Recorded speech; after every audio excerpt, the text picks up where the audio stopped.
The UN Climate Change Conference is the largest gathering for climate action in the world. The first week of COP27, ongoing in Egypt, kicked off with the Sharm el-Sheikh Implementation Summit, attended by over 120 world leaders who came together to discuss their wishes and concerns in the fight against climate change.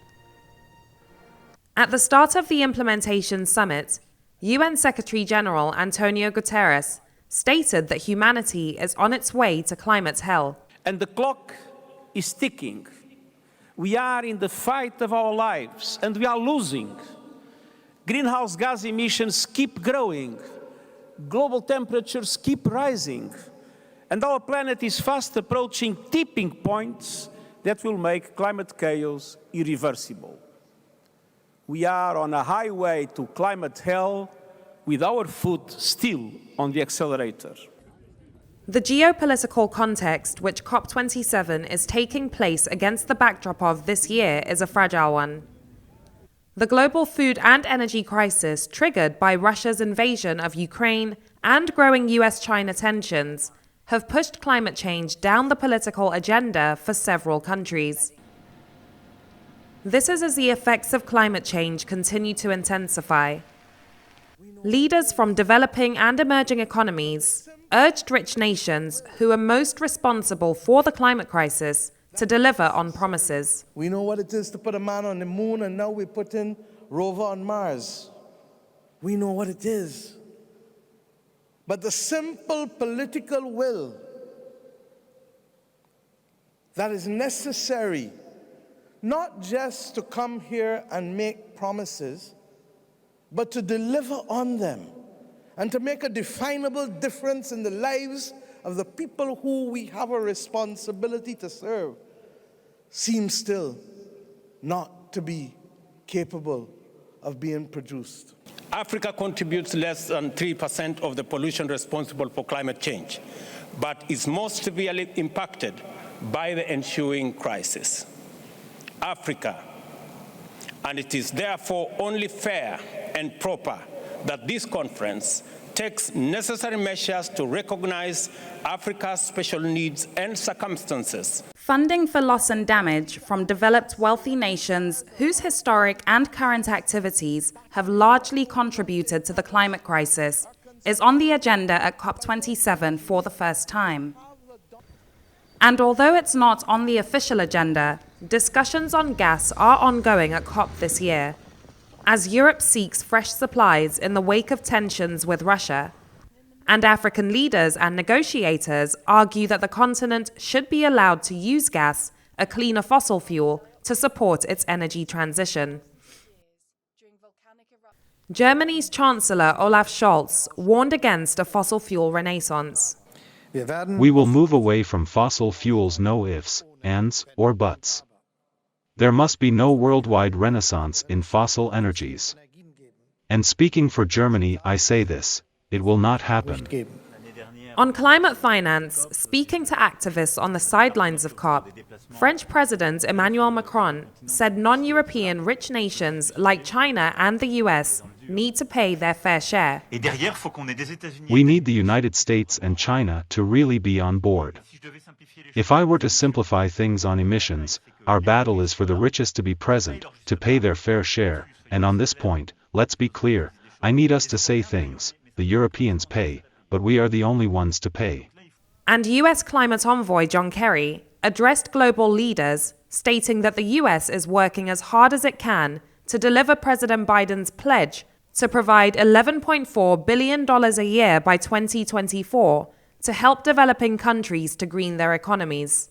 Our administration is working as hard as we can to deliver on President Biden's pledge to quadruple climate support by 2024.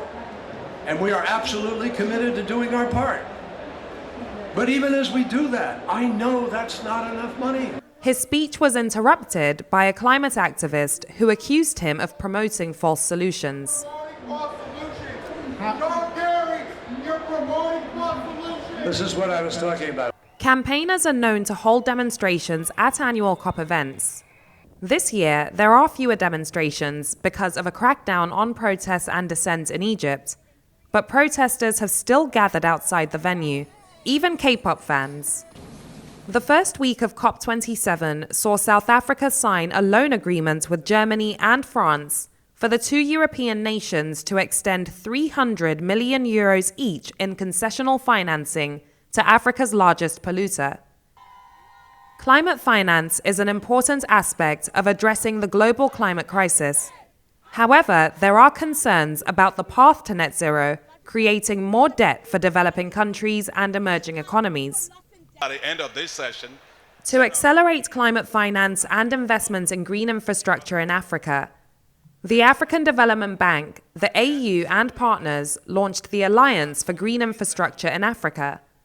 The Africa Carbon Markets Initiative was also inaugurated this week, aiming to establish carbon credits as one of Africa's top export commodities by 2050.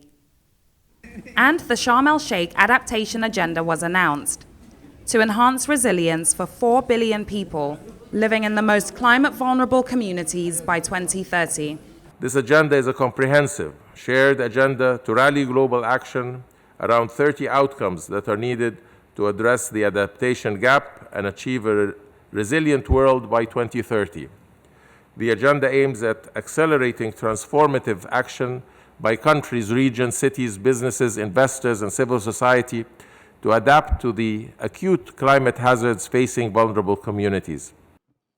Other agreements reached this week include the signing of an MOU between Israel, Jordan, and the UAE to develop a 600-megawatt solar photovoltaic, and governments representing over half of global GDP announced a plan to accelerate decarbonization of 5 major sectors.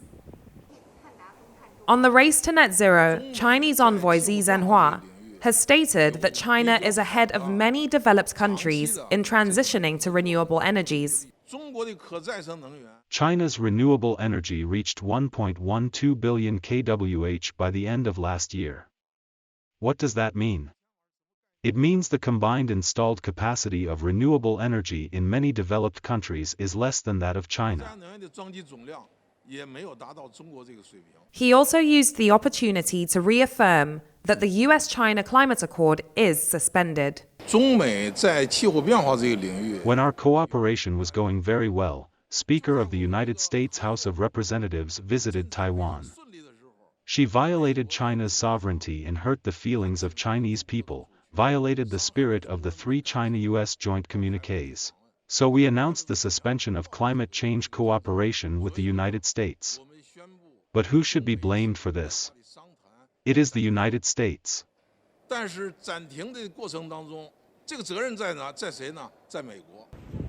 Negotiations, discussions, and demonstrations will continue throughout the second and final week of COP. Thematic days on gender, water, energy, and biodiversity will also hold. There's been some progress, but the pledge of $100 billion in annual climate finance to developing countries has never been met. And there's no clear plan yet on doubling finance for adaptation by 2025. Just how much will be achieved remains to be seen. Leila Johnson Salami, Arise News.